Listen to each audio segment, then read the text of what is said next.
Welcome back, sir. All systems for gaming will be prepared in a few minutes. For now, feel free to grab a cup of coffee and have a good day.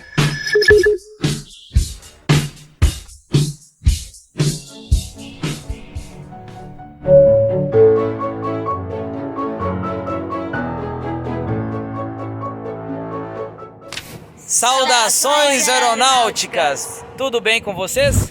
Tudo bem! Hoje era dia de Lito Flight Show, mas eu vou mostrar para vocês alguns lances exclusivos da comemoração de 40 anos do Flight Simulator. Eu falei com os caras que desenvolvem essa plataforma e ainda dei uma cutucada no representante lá do Museu Evergreen falando do nosso Santos Dumont versus Wright Brothers. Vai vendo. Bom, antes deixa eu falar que a Gigabyte vai patrocinar o nosso Aviões e Músicas Awards, uma live super produzida premiando os melhores da aviação em 2022. A live vai ser no dia 16 de dezembro, às 20 horas. Já marca aí na sua agenda. E como eu vou falar de simulador e games em geral, se você quiser dar um upgrade na sua máquina, escolha os componentes da Gigabyte. São produtos de máxima qualidade para montar o seu PC. Inclusive o meu PC, que eu transmito as lives para vocês toda quinta-feira, que você viu aí na abertura ele ligando, ele é todo montado com componentes da Gigabyte e processador Intel. Olha essa placa-mãe aqui, moçada, chipset Z790, mó velocidade, e casa tão bem com esse processador Intel i7 de terceira geração, ó, cabelo para trás, só velocidade. É o 13700K LGA 1700. É o teu game voando igual o simulador. Valeu Gigabyte, valeu Intel pelo apoio, tá? Agora vamos lá, vamos pro evento da Microsoft, que aconteceu lá em Portland, no Oregon.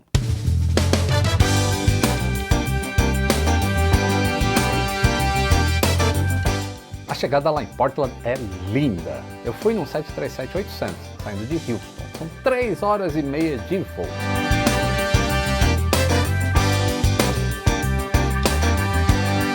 Pouso manteiguinho.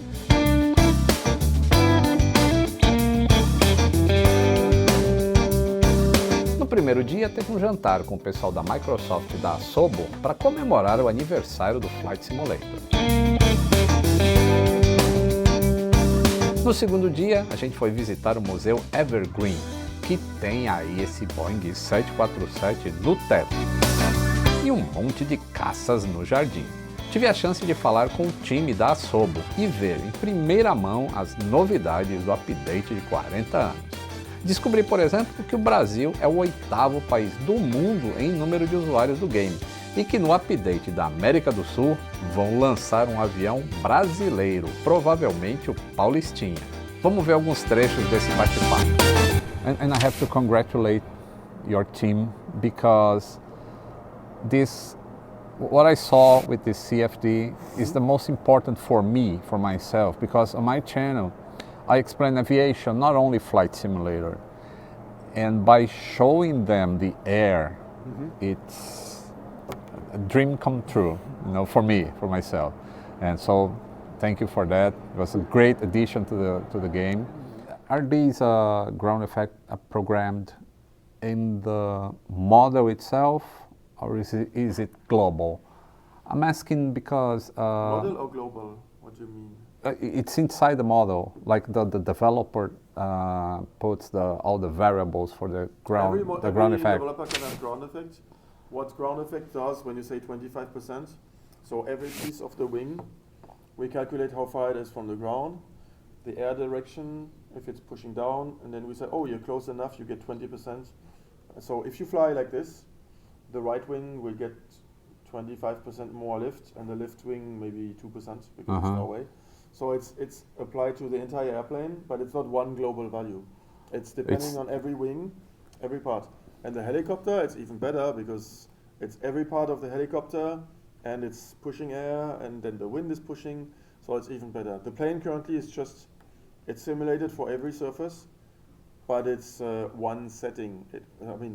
The setting which is unique and global is the one which says, okay, is there crosswind, is there weather, what is going on? So that's one value. When the real world, it's weather dependent, temperature dependent, It's depending on everything else. And that now on helicopters is simulated. And we will apply this in the future on airplanes, which will improve ground effect. But what it's gonna do is some people are gonna say, oh, there's too much ground effect. And the next flight, oh, there's no ground effect.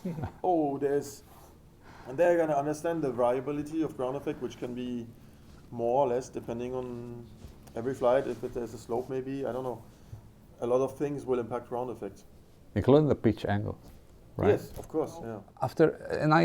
I was, maybe 12 years old when I played this one. And I became an aviation professional in 1986 when I joined Varig. Wow. And I was mechanic all my life. And I learned how to fly in Flight Simulator. Nice. And you talked about Meigs Field today. And you know, living in Brazil, a poor guy, and I started Flight Simulator and I see the 36 on the Meigs Field, and I took off and everything. But I would never imagine that like 15 years later, I was working for United Airlines, and I could fly to US to do training. And I remember the very first place that I visited in the United States was Meigs. That's awesome. And I went there and I see the planetarium, and I looked at that 36. The airfield was still there. I looked at that 36 and I said, "Oh man, this is like I don't know how to explain, but it was so powerful for me, you know." And it started with the Flight Simulator. Yeah. I had So that same feeling. It felt like home. That's Yeah, the thing. It's like a yeah. home, because I'm from Germany, right? It's like far away from America. But Meigs Field, that when you launched towards Chicago and you saw the three lights, it's like that's home. And it was Yeah. gone. I was like, oh my God, Yeah. what happened? So it's so good to have it back. So, do you have the data on like a ranking of the countries that play Flight Simulator more? Absolutely do. Can Really? you What's can the you first expose? What do you want to know? What was the first place? First place for people playing Yeah, in it's the US? United States, Okay, second place. Germany. Really? Yeah. And where is Brazil in the ranking? 8th or Eighth? so. Well, top 10. That's- Okay. yeah.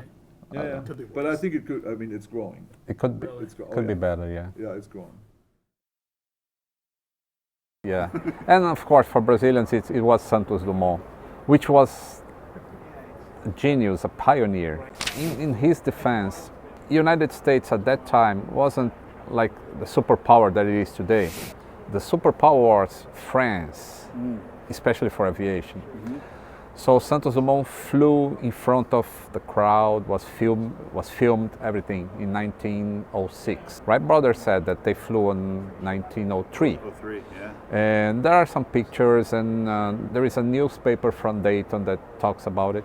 And I am okay with that. I mean, you don't need to be the first one to fly. What I tell to the people in Brazil is Santos Dumont was more important, because when Santos Dumont made the Demoiselle, which is like an ultralight airplane, he went to the Popular Mechanics and gave away the drawings and the project. It's like an open source code. Yeah, exactly. So everybody was building upon his design and the aviation. They could understand lift. Yeah, and while the Wright brothers were like in search of the patent. That's right, to fly. that's Yeah, right.